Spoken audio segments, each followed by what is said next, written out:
हरिओम। हर हर महादेव। सरकार ने सोना ना खरीदो, डीजल कम यूज करो, ईंधन गैस के प्राइस बढ़ा दिए, खाद्यान्नों पर महंगाई आनी शुरू हो गई। आज तक मेरे ये बात समझ में नहीं आई कि हम अपनी आय के ऊपर कर क्यों देते हैं। जब 1857 में विद्रोह हुआ था तो उस विद्रोह में धन के आगमन पर रोकने के लिए टैक्स लगाया था आपकी आय के ऊपर। वो आज तक चला आ रहा है। हम हर जगह तो टैक्स देते हैं, खरीदने पर भी और बेचने पर भी। आप अगर 100 रुपये कमाते हैं तो अगर उसको आप सही ढंग से देखें तो आपके पास 40 रुपये भी नहीं होते। फिर भी सरकार हमारे पैसों को अपने राजनीति को सुधारने के लिए अल्पसंख्यकों के नाम पर, आरक्षण के नाम पर फ्री में बांटती है। हर इलेक्शन में मोटे मोटे वायदे करती है। कोई 8 ग्राम सोने की बात करता है, कोई फ्री राशन की बात करता है, कोई फ्री बिजली की बात करता है, कोई लड़की की शादी में देने की बात करता है, कोई 1-1 लाख रुपए देने की बात करता है, कोई घर की महिलाओं को, अल्पसंख्यक महिलाओं को 18,000 रुपये देने की बात करता है, कोई इमाम मौलवियों को तनख्वाह देने की बात करता है। क्यों भाई? किसने अधिकार दिया? अच्छा, सबसे बड़ी बात यह कि इस्लामीकरण हो रहा है देश का। इस्लाम शिक्षा को आपने यूपीएससी में कर दिया और उसकी तैयारी के लिए सरकार पैसे देती है, मुसलमानों को भी, लेकिन हिंदुओं को कुछ नहीं। क्या हिंदू सिर्फ पैसा देने के लिए बना है? सरकार की नीयत सिर्फ और सिर्फ स्वार्थी होती है। सरकार कभी किसी की नहीं होती, नेता कभी किसी का नहीं होता। अरे, नेता अपने बच्चों का नहीं होता तो आपका हो जाएगा? नहीं हो सकता। आपको अपने पैसे को, अपने धन को, अर्जित धन को और उस पर दिए हुए कर को सवाल करने का अधिकार है कि मैंने जो कर दिया है वो फ्री में क्यों बांटा जा रहा है। आप कहते हैं कि हमारे ऊपर बहुत परेशानी है, वार हो रहा है, ये हो रहा है, सब कुछ मान लिया।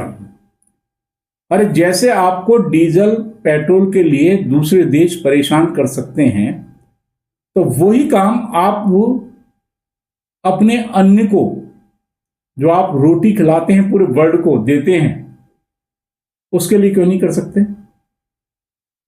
अब आपसे बात करेंगे तो ये WTO है, UN है, हमारे दूसरे देश हैं। अरे कुछ भी हो, अगर हम अपना उपजा हुआ धन का मतलब उपजा हुआ अन्न ही धन है। भारत में तो कृषि प्रधान देश है ना,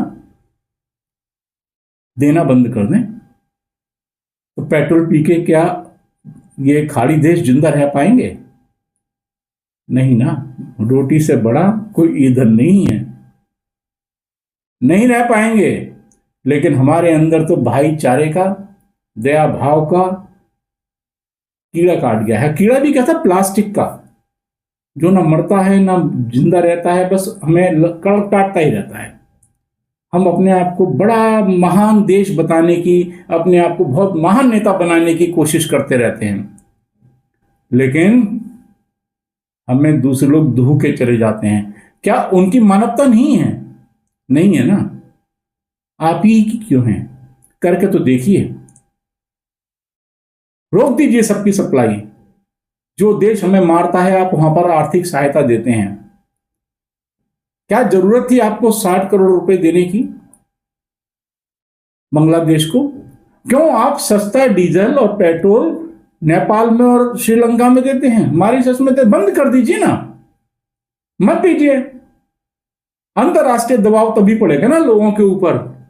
आप तो उनको फ्री में दिए जा रहे हैं, कम रेटों पर दिए जा रहे हैं, भर हम रहे हैं। क्यों आप अफगानिस्तान को फ्री में राशन देते हैं? बंद कर दीजिए ना। क्या सारी मानवीय सहायताएं हमारी हैं? अरे होगी ना लड़ाई, एक बार हो जाने दीजिए। कितने लोग मर जाएंगे? 140 करोड़ है ना, जिनको आरक्षण दिया है सबसे पहले उनको भेजिए लड़ने के लिए। क्योंकि वहां भी उनका आरक्षण होना चाहिए ना, लेकिन वहां नहीं। कटेगा कौन? सवर्ण। मरेगा कौन? सवर्ण। पैसा किसका बांटा जाएगा? सवर्णों का। मेरी बात भड़काने के लिए नहीं है, समझाने के लिए है। समझिए, सवाल उठाइए। और ये फ्री की रेवड़ियां जो सरकारें बांटती हैं ना, जो कहे मैं फ्री में ये दूंगी, सबसे पहले उसका बहिष्कार कर दीजिए। और माननीय न्यायालय जी, आपको तो हाथ जोड़ के निवेदन है, आप सब जगह जो है संज्ञान ले लेते हैं, इस पे संज्ञान क्यों नहीं लेते? क्या देश आपका नहीं है? आप संज्ञान तो यहां भी ले सकते हैं ना। आप छोटी छोटी चीजों में संज्ञान लेते रहते हैं, इसमें एक आदेश दीजिए ना। लेकिन नहीं, जो आरक्षण को दीजिए ना संज्ञान कि 10 साल के लिए हुआ था, अब नहीं चलेगा, बंद कर दीजिए इमीडिएटली। लेकिन नहीं, क्योंकि न्यायालय में भी आरक्षण से लोग आगे बढ़ रहे हैं। देश को बचा लीजिए। सभी लोग जो इस देश को बचाना चाहते हैं, आवाज उठाएं। आपकी जय हो, धर्म की जय हो, भारत माता की जय हो।